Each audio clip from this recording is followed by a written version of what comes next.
이상민 장관 해임 건의안을 발의하기로 한 더불어민주당이 구체적인 시기와 방법을 원내 지도부에 일임하면서 속도 조절에 들어갔습니다. 국민의힘은 민주당 결정에 따라 대응이 달라질 수 있다며 국정조사 보이콧 카드를 접었습니다. 내년도 예산안 처리 시한이 사흘 앞으로 다가왔지만 여야는 오늘도 심사 지연에 대한 책임 공박을 벌였습니다. 예산 부수 법안인 세제 개편안은 아예 심사가 중단돼 법정 기한인 내일까지 심사를 끝낼 수 있을지 불투명한 상황입니다. 민주노총 화물연대 화물 운송 집단 거부에 대한 정부의 업무 개시 명령을 두고 국민의힘은 불가피한 선택이었다며 정부 방침에 힘을 실었습니다. 반면 민주당은 정부가 불법만 운운하면서 노동자를 협박하고 있다고 강하게 반발했습니다. 오늘 파워 인터뷰에선 김행 국민의힘 비상대책위원과 함께 윤 대통령과의 여당 지도부 회동 뒷이야기 그리고 국민의힘 전당대회 전망까지 짚어보겠습니다.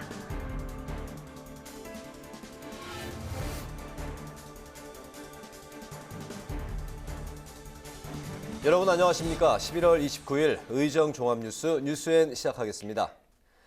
이상민 행정안전부 장관 해임 건의안을 추진하던 더불어민주당이 일단 발의 시기를 못 박지 않으면서 최고조에 달할 뻔했던 여야 갈등이 잠시 소강 국면에 접어들었습니다.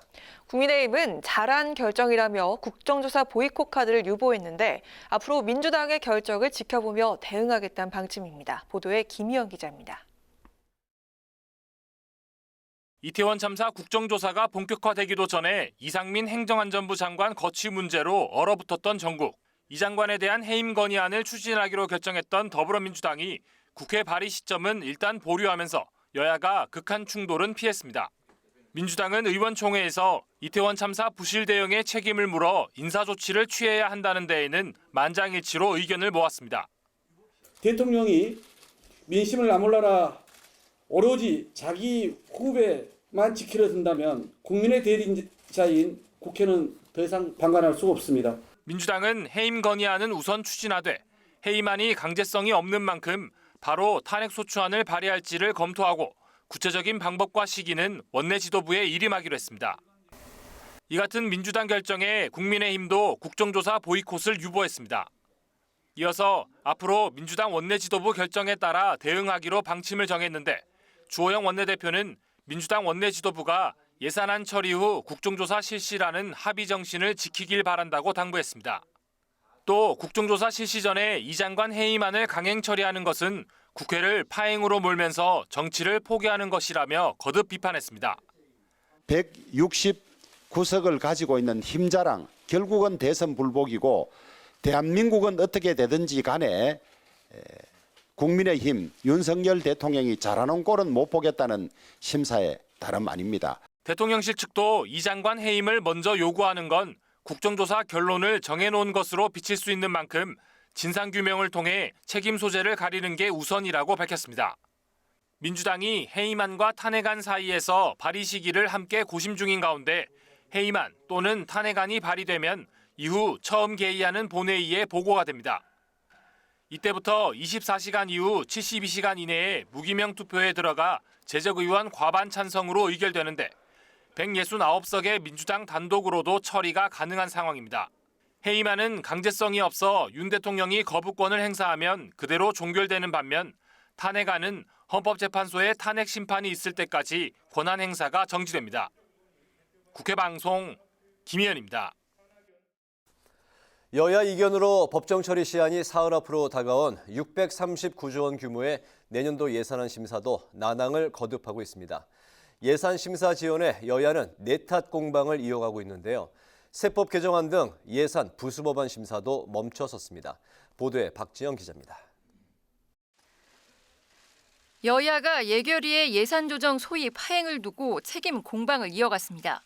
국민의힘은 국토위와 정무위의 예산안 예비 심사 과정에서 더불어민주당이 단독 처리한 것을 문제 삼으며 재심사를 요구한 반면 이미 민주당은 윤석열 정부의 대선 공약이거나 국정 과제와 관련한 예산에 대해 무도한 칼질을 벌이지 않고 있습니까?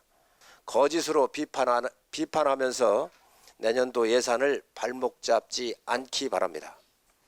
민주당은 예산안 심사를 거부하고 정쟁의 도구로 활용한 건 국민의힘이라고 맞섰습니다. 법정 시한이 3일밖에 남지 않은 상황에서 예산 심사를 방해하고 비협조하는 집권 여당의 행태는 비판받아 마땅합니다. 민생 예산이 아니라 오로지 대통령실 이전 비용과 위법 시행령 예산 지키기에 급급할 뿐입니다. 정부가 추진하는 세법 개정안 등 예산 부수 법안은 아예 심사가 중단됐습니다. 세제 개편을 논의할 기재위의 조세 소위가 여야 입장차로 열리지 못하고 있는데 국민의힘은 종합부동산세와 법인세 등 관련 법안 심사만으로도 시간이 촉박하다며 소위 재개를 촉구한 반면 민주당은 사회적 기업을 지원하는 내용 등을 담은 사회적 경제 3법을 추가 상정해 논의하자고 요구하고 있습니다. 여야가 합의한 일정대로라면 내년도 예산안은 내일 예결위 전체 회의를 거쳐 다음 달 2일 본회의 처리를 목표로 하고 있습니다. 하지만 여야의 입장차가 전혀 좁혀지지 않고 있고 민주당이 자체 수정안 마련까지 시사한 상황에서 예산안 법정 처리 시한 내에 여야가 극적인 합의안을 마련할 수 있을지 주목됩니다. 국회방송 박지영입니다. 정부가 민주노총 화물연대의 화물 운송 집단 거부에 업무 개시 명령을 발동했습니다. 제도 도입 이후 처음 있는 일인데요. 정부와 화물연대 간 강대강 대치가 우려되는 상황. 국민의힘은 정부의 이 같은 결정을 지지한 반면 더불어민주당은 협박은 안 된다며 대화를 촉구했습니다. 화물연대는 명령에 굴하지 않고 파업을 계속할 것으로 보입니다. 임채원 기자가 보도합니다. 정부가 시멘트 분야 화물 사업 종사자를 상대로 화물자동차법 제14조 업무 개시 명령을 발동했습니다. 2004년 제도가 도입된 이후 명령이 발동된 것은 이번이 처음입니다. 업무 개시 명령은 국토교통부 장관이 화물 사업 종사자에게 구두, 서면 명령을 내리면 효력이 발생하는데 정당한 이유 없이 명령을 거부하면 징역형이나 벌금형을 받고 면허가 취소될 수도 있습니다. 국민의힘은 업무 개시 명령은 불가피한 선택이라고 정부를 거들었습니다. 그동안 국민 경제를 볼모 삼은 민주노총의 일방적인 불법 파업에 정부는 끌려가듯 타협해왔다며 이제는 악순환의 고리를 끊어야 한다고 강조했습니다. 이제 불법 귀족 노조의 시대도 종식입니다.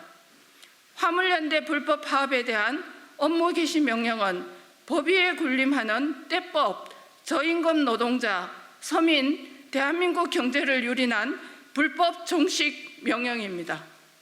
더불어민주당은 이번 사태의 책임은 안전운임제 논의를 외면한 정부 여당에 있음에도 정부가 불법만을 운운하며 노동자들을 협박하고 있다고 비판했습니다. 이어서 갈등을 조장하는 정부 여당에 맞서 화물 노동자의 안전운임 대상 확대를 위해 최선을 다하겠다고 강조했습니다. 민주당은 이미 일몰제 3년 연장, 적용 품목 세계 확대를 골자로 한 3+3 중재안을 제시한 바 있습니다. 국민의힘은 강 건너 불구경만 하지 말고 집권 여당으로서 책임 있게 중재에 나서야 합니다. 화물연대는 정부의 업무 개시 명령을 계엄령 선포라고 철회를 요구하면서 명령에 굴하지 않고 파업을 계속한다는 입장입니다.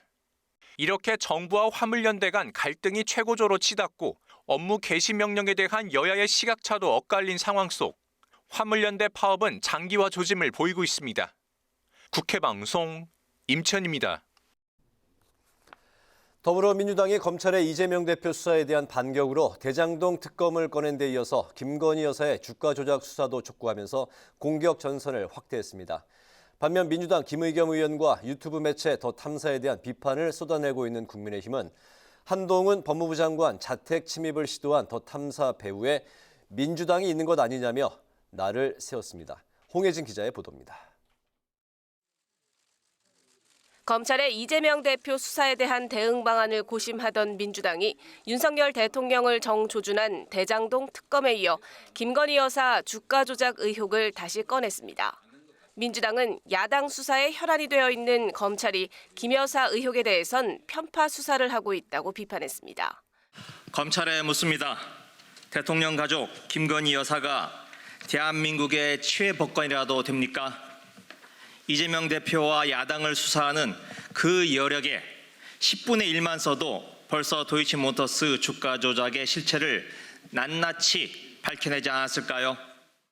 그러면서 검찰이 대통령 부인이라는 이유로 봐주기 수사를 한다면 국민 신뢰는 무너지게 될 것이라고 경고했습니다. 이에 맞서 국민의힘은 민주당 김의겸 의원과 유튜브 매체 더 탐사 비판에 화력을 집중하고 있습니다. 국민의힘은 김 의원이 더 탐사와 협업으로 제기한 이른바 한동훈 법무부 장관 청담동 술자리 의혹은 거짓으로 드러났고 더 탐사 관계자들이 한 장관 집을 무단 침입한 것은 범죄 행위라고 맹비난했습니다. 그러면서 더 탐사가 공권력을 조롱하는 배경에 민주당이 있는 게 아니냐고 의심하고 민주당은 더 탐사와 손절하고 김 의원에 대해 조치해야 한다고 촉구했습니다. 민주당에게도 경고합니다. 만약 더 탐사와 같은 범죄자들과 인식을 함께하고 있다면 당장 손절하기 바랍니다. 그리고 그 범죄자들과 협업이 없다고 스스로 고백한 김의겸 의원에 대해서는 즉각 조치를 해야 됩니다. 국민의힘은 구글의 더 탐사에 대한 방송 중지 등의 처분을 요구했고 경찰을 향해선 주거 침입 등에 대해 처벌해야 한다고 주장하며 공세 수위를 끌어올렸습니다. 이재명 대표 수사에 대한 대응으로 윤 대통령 내외 카드를 꺼내든 민주당과 이에 맞서 김의겸 더 탐사를 고리로 가짜뉴스 맞불을 놓은 국민의힘의 신경전은 당분간 계속될 것으로 보입니다. 국회방송 홍혜진입니다. 정진석 국민의힘 비상대책위원장이 윤석열 대통령이 지난 25일 만찬에서 당내 의원들과 전당대회 시기를 내년 2월 말에서 3월 초로 논의했다는 보도는 사실이 아니라고 반박했습니다. 정 위원장은 전당대회 관련 결정은 비대위가 구성하는 전당대회 준비위원회에서 결정할 사안이라고 강조하며 대통령이 그런 일까지 지침을 주진 않는다고 밝혔습니다. 주호영 원내대표도 관련 보도 내용에 대해서 전혀 아는 바가 없다면서 전당대회와 관련해서 비대위 1차 임기인 내년 3월 13일 전후로 의원들의 의견이 있을 것으로 생각된다고 말했습니다. 더불어민주당 이재명 대표가 오늘 국민의힘 소속 유정복 인천시장 등과 당정 협의를 갖고 인천 지역 발전을 위한 협력 방안을 논의했습니다. 인천 계양을이 지역구인 이 대표는 인천 발전을 위해선 여야가 따로 있을 수 없다며 인천 시민의 더 나은 삶을 위해 누가 더 잘하나 경쟁해야 한다고 밝혔습니다. 그러면서 민주당도 인천시에 필요한 예산을 최대한 확보하는 데 최선을 다하겠다고 강조했습니다.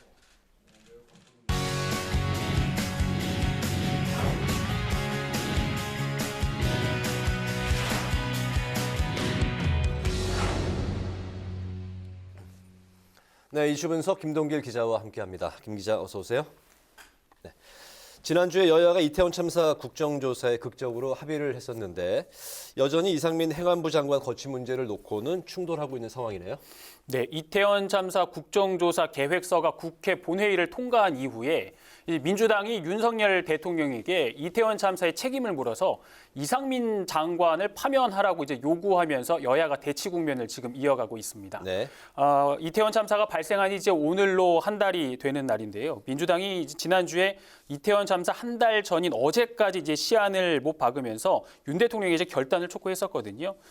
그런데 여기에 대해서 대통령실은 진실규명이 우선이다라고 이제 거부를 했고요. 국민의힘은 합의 정신 파기라며 강력하게 이제 반발하고 있는 형국입니다. 네, 민주당의 이상민 장관 파면 요구 이유를 좀 또 살펴볼까요? 네, 민주당 야당 입장에서는 이태원 참사가 158명의 목숨을 앗아간 참사거든요. 근데 여기에 대해서 이제 책임지는 사람이 없다. 여기에 대해서 강력하게 주장을 하고 있는 건데 진실규명이지만 그 전이라도 국민안전 업무를 총괄했던 이상민 장관이 정치적으로 책임을 져야 하는 게 아니냐 이렇게 강력하게 주장을 하고 있는 건데요. 네. 민주당의 입장에서는 자신들의 주장이 아니다. 이제 국민들의 명령이다, 국민들의 요구다라고 이제 강력하게 주장을 하고 있습니다. 네, 국민의힘 입장은 어떻습니까? 국민의힘은 강력하게 이제 반발을 하고 있는데요. 국정조사를 하는 목적이 이제 잘잘못을 가리고 책임을 질 사람한테 책임을 지우자라는 건데 이상민 장관의 이제 파면을 한다면 별로 이제 결과를 정해놓고 하는 것이다. 여기에 대해서 이제 문제가 많다라고 하는 거거든요. 여기에는 또 이태원 참사가 이전 정부, 문재인 정부에 대한 책임론도 일부분 있기 때문에 여기에 대한 생각도 있는 것으로 보입니다. 네, 민주당이 오늘 의원총회에서 이상민 장관 해임 건의안을 이제 그 당론으로 채택을 했는데 그 시기 방법은 또 추후에 다시 또 논의를 할 수 있는 여지는 일단 남겨놨습니다. 근데 어쨌든 이 해임 건의안이 민주당 단독 처리가 또 가능한 상황이죠? 네, 맞습니다. 해임 건의안을 단독으로 채택했기 때문에 발의를 하면 내일이나 내일 발의를 하게 되면 일 본회의 처리 수순으로 원래는 당초 계획이었습니다. 네. 본회의에 보고가 되면 24시간 이후 72시간 이내에 표결 처리하게 국회법에 정해져 있거든요. 그 다음 달 1일과 2일에 본회의가 정해져 있기 때문에 이 시기가 어떻게 보면 가장 이상적이긴 한데 오늘 민주당 의총에서 좀 다른 의견들이 나왔습니다. 네. 한 발 물러선 이제 입장이 나왔는데요. 네. 민주당이 의총 후에 적절한 시점과 또 방식을 정하겠다, 그러니까 좀 더 논의하겠다는 입장이 나온 거거든요. 그렇다면 오는 2일이 아니라면 다음 시기를 본다면 다음 본회의가 이제 8일과 9일 이제 예정돼 있습니다. 네. 그래서 30일 날 만약에 발의를 한다 하면 2일 날 본회의 표결 처리 순으로 갈 것이고 여기에 대한 조금 더 논의를 거친다 하면 그 다음인 9일 표결 처리가 가지 않겠느냐라고 좀 예상을 해볼 수 있겠습니다. 그렇군요. 거기에 반응을 해서 국민의힘도 약간 한 발 지금 뒤로 이제 물러서고 있는 모양새인데 그 민주당이 이제 이상민 장관을 둘러싸고 이제 만지작거렸던 그 카드가 해임 건의안 그리고 탄핵 소추였는데 이 중에서 해임 건의안을 선택한 이유가 어떤 게 있을까요?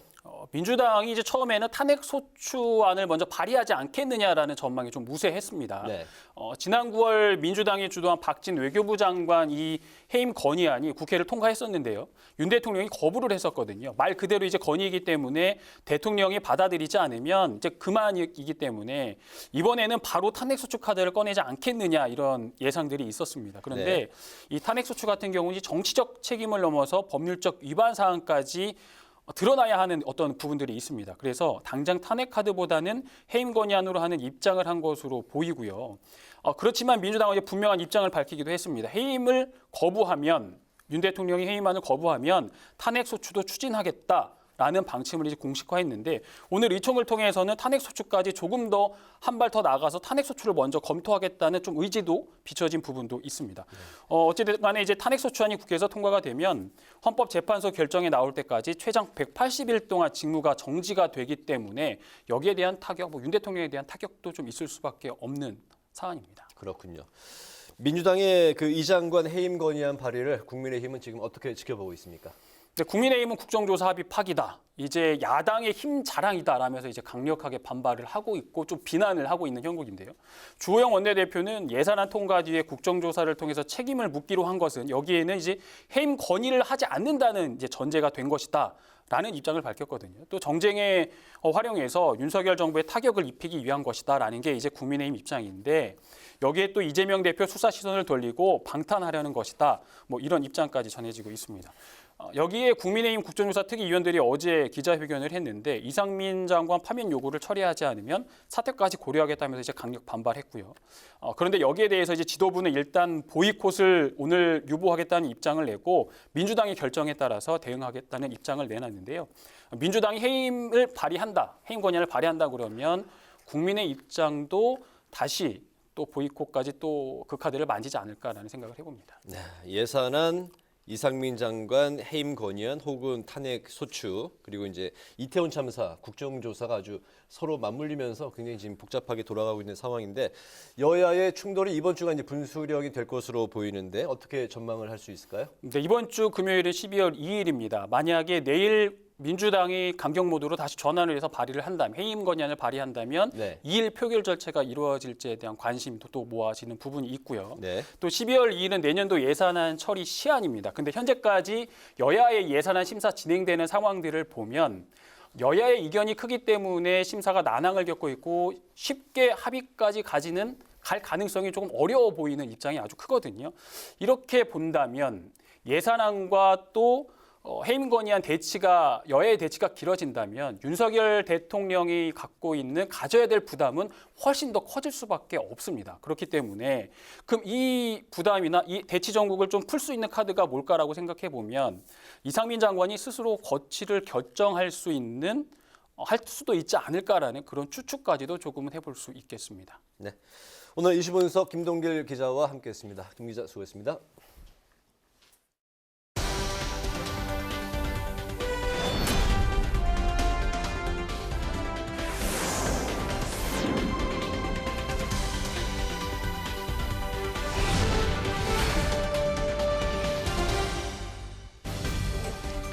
11월 29일 정치권의 뜨거운 말말말 강아랑의 정치톡 시작하겠습니다. 오늘 첫 번째 정치톡은 유시민의 노관심입니다.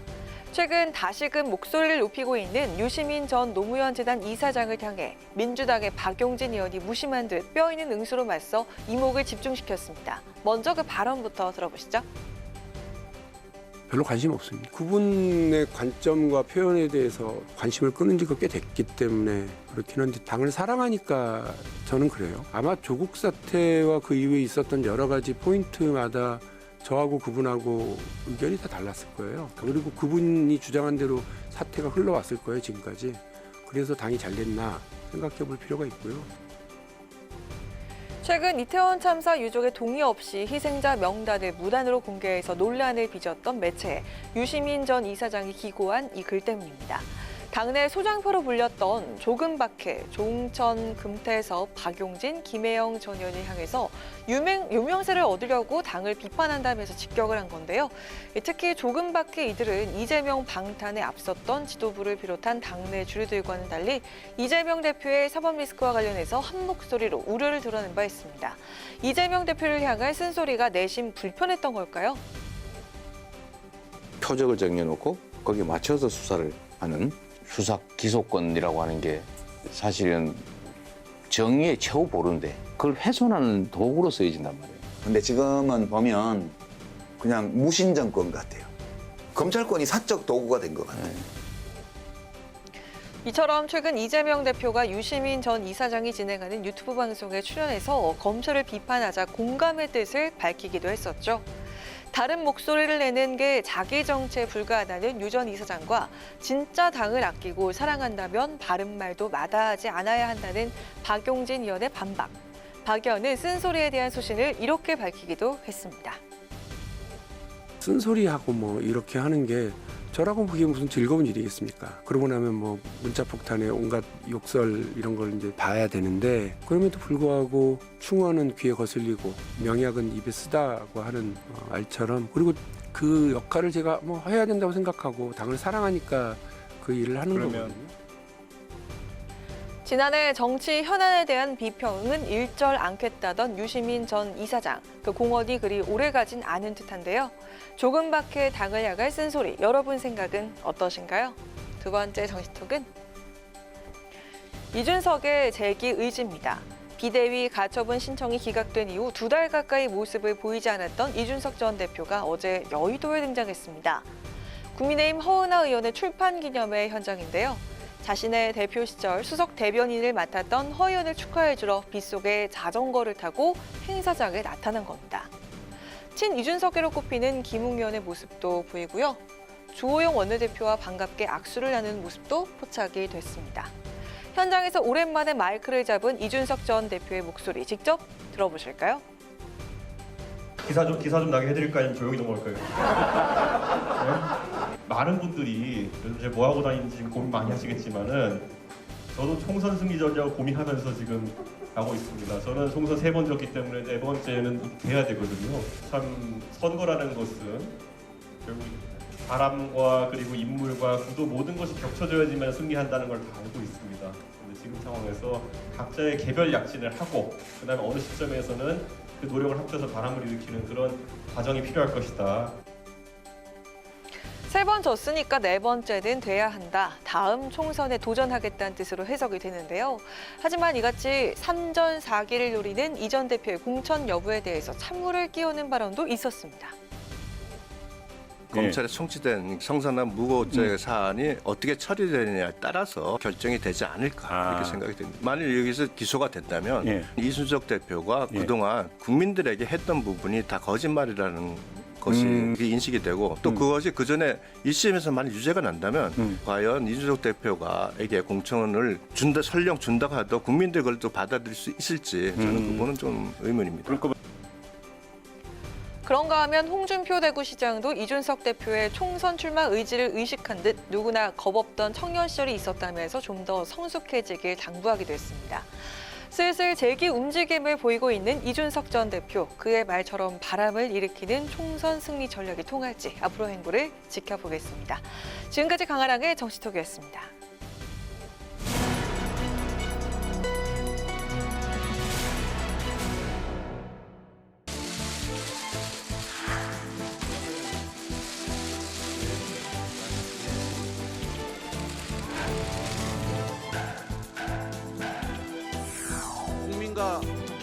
지시한다면 지체 없이 탄핵 소추안까지 추진해서 반드시 책임을 묻겠습니다.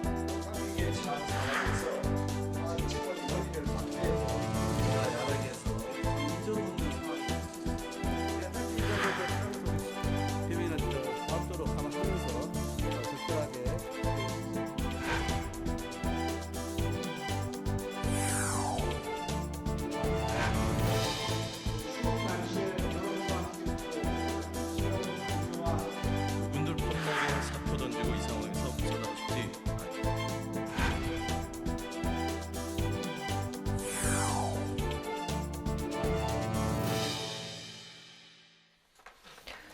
네, 이번엔 뉴스앤 파워 인터뷰 시간입니다. 먼저 지난 25일에 윤 대통령의 한남동 관저에서 여당 지도부 만찬 회동이 있었는데 언론의 관심을 끈 건 그 자리에 이제 위원님도 참석을 이제 하셨었는데 비대위 구성 이후에 70일 만에 열린 첫 번째 상견례였는데 그렇기 때문에 이제 많은 또 이제 언론의 관심을 받았습니다. 당시 분위기가 어땠고 또 언론에 나오지 않았던 또 숨은 이야기도 좀 궁금한데요. 네, 좀 들어볼까요? 사실 이제 그 비대위가 가처분이 기각되고 나서 바로 직후에 원래 약속이 잡혔었어요.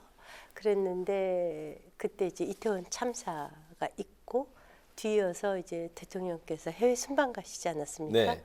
또 그 후에 한 번 잡혔다가 또 이제 한 번 연기되고 그래서 세 번째 만에 이루어진 것이기 때문에 이제 처음 애초 계획했었던 것보다는 좀 이렇게 늘어져서 수년이 돼서 아주 굉장히 반갑게 맞았고요.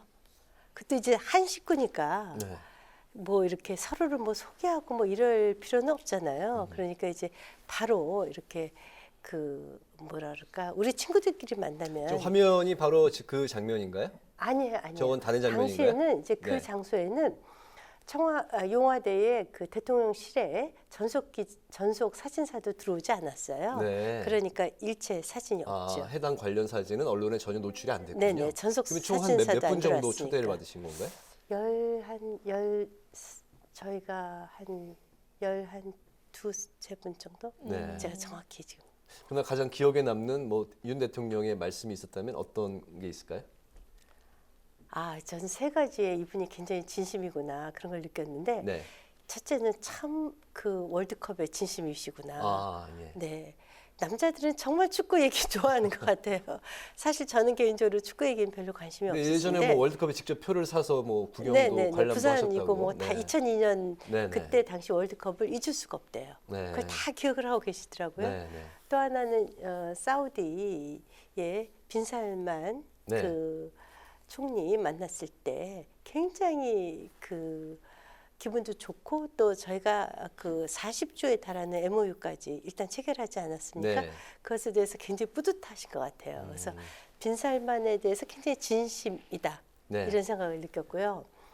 또 하나는 집에서 키우는 애완견, 애완묘에 대해서 정말 자랑을 많이 하시더라고요. 우리가 이렇게 우리 아이들 자랑하시듯이 그래서 이분이 월드컵, 사우디의 빈살만 또 강아지, 고양이 등에 굉장히 진심이다.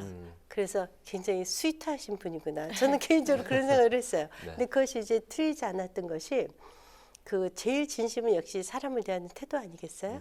그런데 저희가 참석했었던 비대위원장과 비대위원들 또 원내대표 등등한테 굉장히 스킨십도 좋으시고요. 또 저희가 이제 갈 때 사실 이제 대통령 계신 관저 앞에 마당이 굉장히 좁아요. 그래서 차가 한 대씩 분이 올라올 수뿐이 없는데 당시 이제 비도 부슬부슬 내렸거든요. 근데 한 사람 한 사람 다 차를 타고 갈 때 일일이 다 안아주시고 악수하시고 열심히 일하자 이렇게 하시고 사실 그거 쉽지 않거든요. 그래서 그 점이 대통령을 만나뵌 분의 전언에 의하면 실제 사석에서 만났을 때 한 사람 한 사람을 살뜰히 잘 챙겨주시는 걸로 유명하다. 그런 말씀을 들었던 기억이 나네요. 그러신 인성을 가진 것 같아요. 알겠습니다. 또 한편으로는 야당 측에선 이번 회동에 대해서 불만이 참 많습니다. 협치를 포기했다 이렇게 윤 대통령을 향해서 불만을 쏟아냈는데요. 야당만 이렇게 만나지 않는 이유 무엇이라고 생각하십니까? 저는 이제 통상 역대 어떤 대통령이든 특히 이제 해외 순방을 다녀오실 경우에 또는 야당의 새로운 지도부가 구성됐을 적에 바로 만나서 이제 그 외교 성과도 설명을 해드리고 이런 것이 통상적인 관례였습니다. 근데 이제 이번에 사실 그런 것이 이루어지지 않았죠. 제가 대통령 마음속에 들어가서 그 이유는 잘 모르겠지만 제 이건 정말 개인적인 의견입니다. 우리가 그 야당의 그 당 대표가 한 7, 8가지의 그 범죄 의혹으로 지금 그 범죄 혐의를 받고 있지 않습니까? 또 법적으로 피의자 신분이세요. 그분을 만나는 것이 적절치 않다라고 생각하는 게 저의 개인적인 의견입니다. 여태까지 이런 적은 없었거든요. 취임 이후 아직 6개월이 넘었는데 아직 야당과의 만남을 갖지 않았기 때문에 더 뭐 이런저런 얘기가 나오고 있고 또 유인태 전 사무총장이 그렇기 때문에 뭐 뉴스에서 보셨는지 모르겠지만 그거요. 대통령의 말씀이 그 자리에서 나왔어요. 얘기가. 다른 언론에 아직 안 나왔던데 그 자리에서 그 얘기를 먼저 하시면서 누가 말을 전언했는지 모르겠는데 나 정말 그런 얘기 한 적 없다. 이재명 대표를 체질적으로 싫어한다. 싫다. 인간이 싫다. 뭐 이런 얘기 한 적이 없다 하면서 딱 잘라서 얘기하시더라고요. 잘못된 전언이군요. 그래서 알겠습니다. 저는 유인태 전 의원님께서 도대체 어디서 무슨 말씀을 들었는지 모르겠지만 그것은 진짜 명백한 오보 같아요. 아주 딱 잘리시더라고요. 알겠습니다. 그 여당 지도부 그 만찬에 앞서서 친윤계 의원들과 또 부부 동반 만찬을 가졌다고 또 소식이 전해졌습니다. 그래서 이제 이게 의도된 것인지 아니면 뭐 또 이제 어떤 보도에는 지도부 그 만찬이 그 좀 그 날짜 조정이 잘 안 돼서 먼저 그 친윤계 모임이 이루어졌을 뿐이다. 이렇게 확대 해석을 하지 말라. 뭐 그런 이야기도 있던데 어쨌든 박지원 전 국정원장 같은 경우는 그렇지만 이 친윤계 부부 동반 모임은 확실히 의미가 있는 자리였고 차기 당대표를 교통 정리하는 그런 성격이 있었을 것이다. 이렇게 또 말씀을 하셨는데 이 부분에 대해서는 어떻게 생각을 하십니까? 글쎄 뭐 저희 그 지도부와의 회동이 좀 수년된 것은 맞아요. 그래서 뭐 약속이 어떤 것이 먼저 잡혔는지는 저는 확인할 방법이 없고 저 그 네 부부를 초대했다는 말도 지금 이제 언론의 보도는 많이 됐지만 당사자들은 또 다 부인하고 있어요. 회동한 적이 없다. 어떤 게 그래서 지금 확인이 안 되고 있는데 여하튼 했든 안 했든 간에 제 생각에는 정말 저기서 차기 당대표를 정리하는 자리였었다라면 저는 부부 동반 모임은 안 했을 거로 봐요. 그런 자리를 부부 동반 부인을 배석하지 그럼요. 않고 만약에 그랬다면 대통령께서 그러시더라고요. 딱 앉으시자마자 어제 그 월드컵 축구 친구들이 막 그 치킨 사갖고 와서 같이 아주 관제에서 재밌게 보셨다고 누구나 친구더라고요. 보실 수 있죠. 그런 의미에서 그 네 분이 지난 그 대선 때 중요한 역할을 하신 것도 맞고 해서 이제 그 대선 과정 중에 상당히 정도 들었을 테고 하니까 저희 관제 좀 구경시켜 주세요. 그러면 오라고 하실 수 있었을 것 같아요. 근데 정말 그 차기 전당대회 날짜를 정하거나 뭐 교통정리 그것이 당무 개입이기 때문에 그럴 수도 없을 뿐만 아니라 만약에 그랬다면 부부 동반을 했겠어요? 부부 동반 모임에 집들이는 가도 중요한 사업 얘기를 부부가 같이 가서 하나요? 부인들끼리는 따로 좀 옆방에 잠깐 뭐 차 마시고 있으라고 하고 이야기를 할 수도 있지 않을까요? 에이 어떻게 그렇게 해요? 저는 그랬을 것 같지는 않아요. 알겠습니다. 그래서 그 너무 과대한 의미를 부여하는 것은 확대 해석이라고 봅니다. 알겠습니다. 전당대회 이야기 시동이 걸리고 있는 것 같은데 시기는 아직 소문만 무성한 상황인 것 같습니다. 근데 주호영 원내대표가 3월을 언급하면서 이 2월 말에서 3월 초가 급부상하고 있는 것 같은데 비대위 내부에서는 어떤 이야기가 오고 있습니까? 일단 이제 3월 12일까지가 저희 임기 마지막 날이래요. 그러니까 이제 그 전후로 이런저런 당내 의견들이 나올 수 있죠. 어떤 분은 그 전에 빨리 끝내자. 그게 넘어가면 이제 한 차례 더 연장을 해야 되거든요. 그러니까 당연한 수순이라고 보고요. 그런데 실제로 대통령께서 2월 말 3월 초에 해라. 라고 저희 지도부와 관련돼서 어떠한 얘기도 나눈 바가 없습니다. 그리고 이제 잘 아시다시피 이 전당대회를 하려면 그 전당대회를 할 수 있는 그 준비위원회를 먼저 만들어야 돼요. 네. 그것조차도 지금 만들어지지 않았거든요. 그 당무검사도 해야 되고. 그럼 일정이 상당히 빡빡하죠. 그래서 뭐 사실 지금 현재 비상대책위원회는 당의 비상시국에 전권을 부여받은 비대위거든요. 네. 그 비대위가 다른 의원님들의 말씀을 다양하게 들을 수 있지만 그 비대위가 정해진 그 스케줄이 흔들리지는 저는 않을 것으로 봅니다.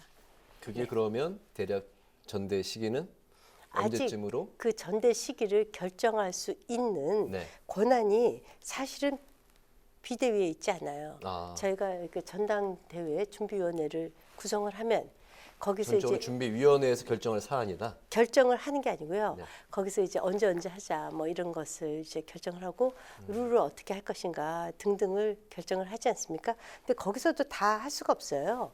룰을 바꾸려면 또 그 당원 개정 특위를 또 만들어야 돼요. 이게 네. 간단하지가 않아요.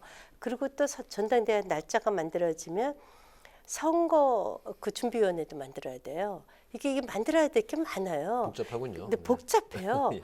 그리고 비상대책위원회는 무엇을 하냐? 전당대회 준비위원회에서 언제 하겠다 또는 뭐 이런 것들을 논의해서 올리면 그것을 저희가 의결을 하거나 또는 다시 내려보내서 너무 이것은 분란이 많으니 다시 논의를 해라라고 다시 그 내려보내는 그런 역할을 합니다. 그럼 전당대회 시기는 대략 언제쯤에 윤곽이 나올까요? 글쎄 뭐 일단 이 전당대회 준비위원회가 떠야죠. 지금 그것을 결정할 수 있는 권한은 전적으로 전당대회 준비위원회에 있어요. 네. 그것을 저희 비대위에서도 보고를 받을 뿐이지 저희도 결정할 수가 없어요. 전당대회 준비위원회는 지금 따로 가동이 되고 있다는 아니요, 말씀이죠? 아직 안 만들어졌죠. 아직도 만들어지지도 않은 네. 어떠한 주체가 결정의 주체도 만들어지지 않았는데 이렇게 2말 3초, 뭐 5말 6초 이런 얘기가 나오는 것은 굉장히 그 자칫 네. 그 비대위를 좀 혼란스럽게 만들 수 있다.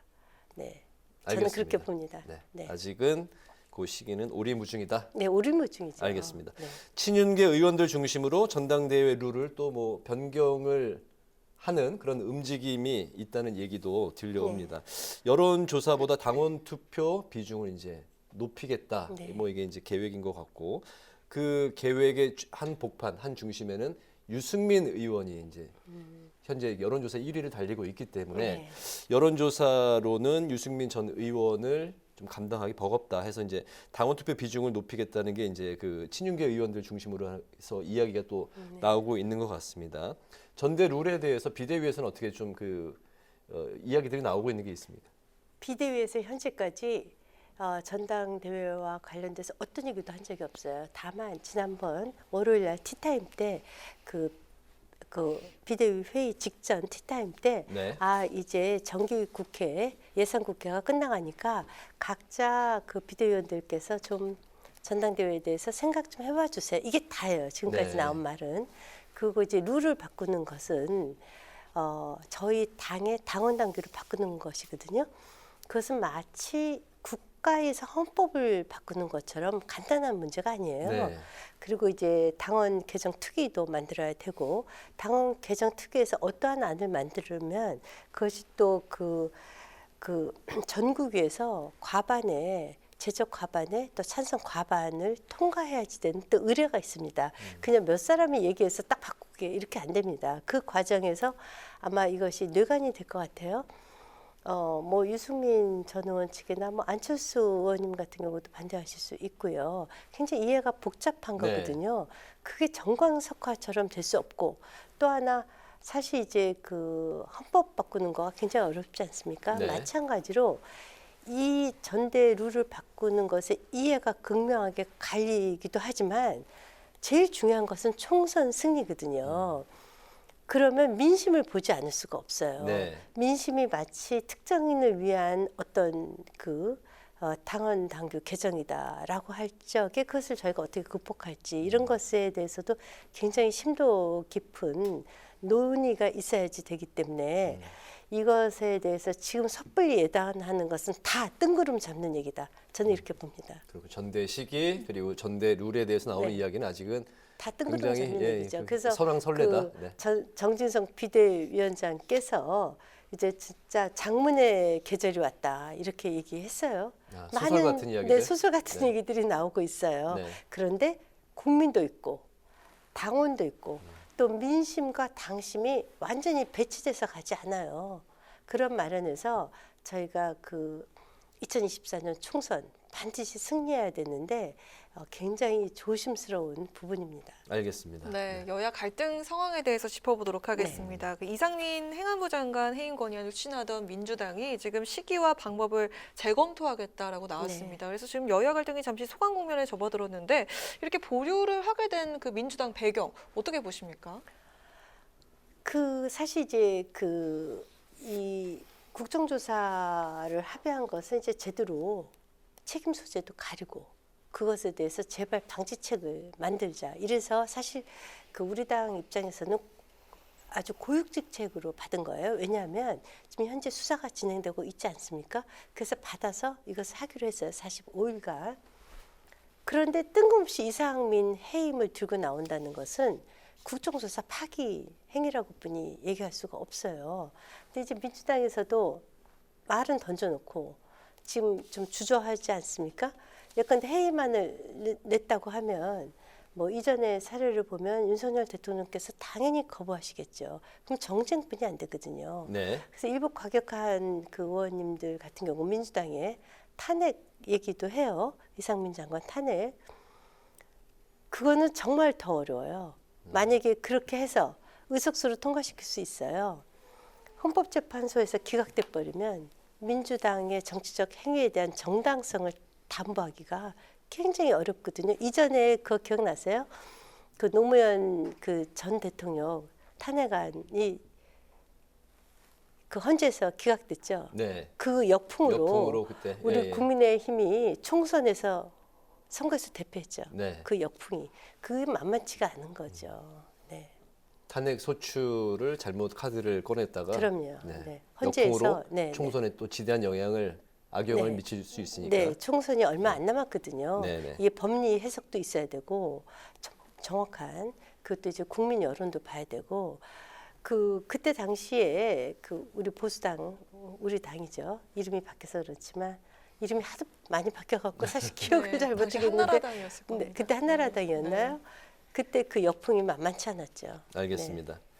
그러니까 국민의힘 입장은 이상민 장관 해임 건의안 탄핵 소추안을 민주당이 계속 만지작거릴 경우에는 국정조사에는 절대 결코 임할 수 없다는 입장인가요? 네, 그렇죠. 왜냐하면은 그것은 실제로 합의할 때 합의 정신이 진상 규명, 책임 소재, 그리고 또 재발 방지였지 않습니까? 그런데 뜬금없이 특정인을 왜냐하면 또 대통령께서 철저히 수사하시라고 했고 그 수사 결과에 따라서 책임 소재를 분명히 가리겠다라고까지 말씀하셨어요. 근데 뜬금없이 사람부터 잘라라고 하면 중후부서 장관도 없는데 무슨 국정조사를 하겠다는 건지 또 이해가 안 가요. 알겠습니다. 아니 해임시켜놓고 또 불러서 조사할 거예요? 그거 안 되잖아요. 네. 알겠습니다. 오늘 그 출연을 해주셔서 감사드리고요. 혹시 못하셨던 말씀 있으시면 짧게 한 30초 정도 30초. 예. 그냥 제가 이제 비대위원 맡아서 하는 생각이 든 게 저는 윤석열 대통령을 이번에 만찬 때 뵈면서 느낀 게 이분이 정말 대한민국 국회에 당부하고 싶은 것이 지금 경제가 너무 어렵다. 내가 경제 꼭 살리겠다. 그게 빈살만에 대해서 그렇게 애를 쓰신 그 결과라고 생각을 해요. 대통령께서 수출하시려고 하고. 그래서 그 나라를 위해서 국가를 위해서 여야가 어디 있겠습니까? 협조해 주실 건 좀 협조해 주시면 좋겠고. 그리고 지금 자칫 민주당에서 하는 여러 가지 행동, 특히 촛불 집회에 현역 국회의원들이 가서 그 무대 위에까지 오른다는 것은 대선 불복이자 지금을 그 대통령을 탄핵으로 가기 위한 어떤 전초전으로뿐이 이해할 수 알겠습니다. 없는데 이런 점에 대해서는 좀 많은 고려를 해주시면 좋겠습니다. 알겠습니다. 네. 뉴스엔 파워인터뷰 이제 마치겠습니다.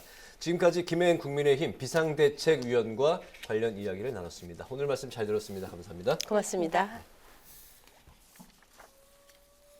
네, 국정조사가 첫 발을 떼기도 전에 민주당은 이상민 해임 카드를 꺼내 들었지만 오늘은 일단 이 카드를 보류를 했습니다. 민주당의 속내는 어떤 게 있는 것인지 박주민 더불어민주당 의원과 함께 이야기를 나눠보겠습니다. 안녕하십니까? 네, 반갑습니다. 네, 안녕하십니까? 네, 지난주 여야가 국정조사 전격 합의 이후에 협치를 모처럼 보였다 이렇게 이제 호평이 있었는데요. 이게 무색하게 여야가 또 이제 갈라섰습니다. 이상민 해임 건의안 때문인데요.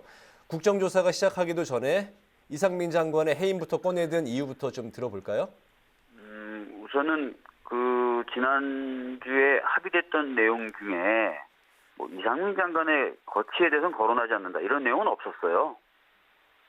그래서 그 부분을 좀 먼저 말씀을 드리고요. 두 번째는 여든 야든 특히 뭐 정부까지 포함해서 그 이태원 참사에 대한 진상 규명이 매우 중요하다, 반드시 돼야 된다라는 입장은 같지 않습니까? 그런데 지금 보면은 그 참사의 책임자 중에서도 가장 무거운 책임을 져야 된다라고 지목되고 있는 것이 바로 이상민 행안부 장관인데, 이 행안부 장관이 그대로 위치에 있는 상황에서 과연 진상규명이라는 작업이 제대로 진행이 될 것이냐, 수사든 국정조사든 그런 차원에서 이상민 장관에 대한 거취를 먼저 좀 결정하고 국정조사를 하자라는 차원의 이야기입니다. 네. 네, 국민의힘은 결국 국조 보이콧으로 맞불을 놨고 대통령실도 그 야당과의 정상적인 협의는 없다면서 격앙된 입장을 내놓기도 했는데 이 때문인지 그 민주당은 당초에 30일 해임 건의안 발의를 예고를 했는데 오늘 의총을 통해서 그 원내 지도부 위임이라는 그 모호한 입장을 내놨는데요. 이 해임 건의 입장 한 발 물러선 것이라고 해석을 해도 되겠습니까? 이상민 장관이 법적 책임 뿐만 아니라 정치적, 도의적 모든 책임을 져야 된다라고 저희들은 생각하고 있고요. 적절한 시기에 적절한 방법을 사용하겠다라는 생각은 변함이 없습니다. 그래서 뭐 한 발 물러섰다라고 평가하는 것 뭐 꼭 맞는 평가는 아닐 수 있습니다. 예. 네. 당내 좀 그 어수선해 보이는 그 분위기에 대해서 이야기를 좀 해볼까 합니다. 네. 이재명 대표 사법 리스크를 놓고서 그 비명계의 30 의원이 이재명 혼자 싸우라 이렇게 이제 말씀을 하면서 친명계 비명계 갈등이 이제 표면화되는 그 분위기처럼 이제 보입니다. 여기에 더해서 문재인 전 대통령이 이 대표를 비방하는 SNS에 좋아요를 눌러서 또 관심이 갔는데요. 친문 대 친명 전쟁이 내부적으로 다시 불붙고 있는 거 아니냐 이런 해석이 나오고 있습니다. 어떻게 생각을 하십니까?